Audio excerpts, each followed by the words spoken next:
একেবারে সঠিক কথা বলবেন। অনেকেই বলবে যে হয়তো এত বড় মাছ কতদিন আগে খাইছেন? কত বছর আগে এত বড় মাছ আপনি খাইছেন?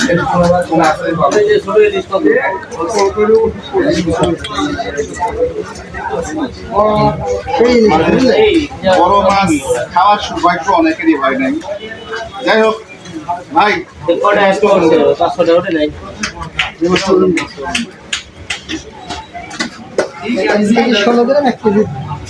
কত কেজি ওজন আছে?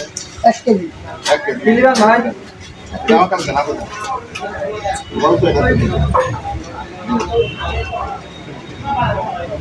এরা আজকে আপনার সঙ্গে আমার সঙ্গে ভাই বোন কয়জন তোমরা?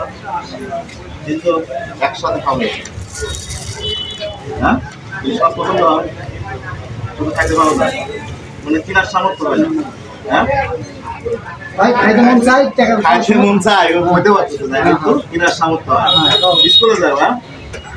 স্কুলে দেন না, স্কুলে পাঠাই না, কারণ এখন সামনের দিকে আমরা আশা রাখি যে ওদের জন্য সুযোগ সুবিধা আসবে। যারা বাচ্চাদের লেখাপড়া করাতে পারতেছে না, নানান সমস্যার পূর্বে যেগুলো হয়ে গেছে, আমরা আশা রাখি যে বর্তমান যারাই আমাদের দেশটা পরিচালনা করবে বা সামনে আরো যারা করবে, তারা এইসব বাচ্চাদের খেয়াল রাখবেন।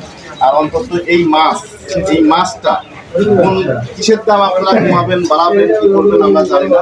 আমাদের দেশের জাতীয় মাছ ইলিশ মাছটা যেন প্রত্যেকটা মানুষের কেনার সামর্থ্য থাকবে। আপনার কাছে এই রিকোয়েস্টটা আমাদের থাকবে, এই মাছটা যেন তারা কিনতে পারে।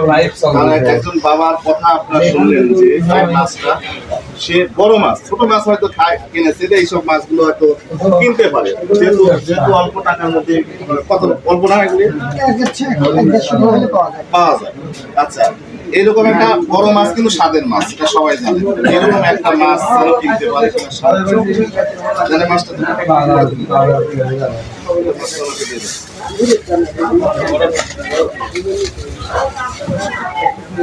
এর সঙ্গে আর কিছু দেবেন না বাজার, মাছটা রান্না করার জন্য দেরি করে বলতেছি।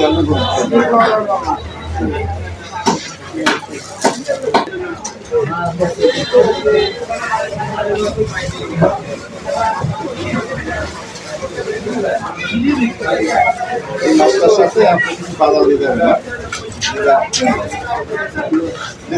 বাজার আজকে আপনার পরিবারের বাজার আমি আপনাকে এখন ভিক্ষা দিতে আসবে। আপনার ছেলের মতো আপনাকে সহযোগিতা করতে, সহযোগিতা আমরা চাই যে একে অপরের সবসময় সহযোগিতা। বুঝছেন আমার কথা? মানে শোনেন ইতিহাস করতে কিন্তু অনেক কিছু বেশি। আমার বাবা এরকম এই হাট বাজারে আসি এরকম চায়া গেছে, বুঝছেন?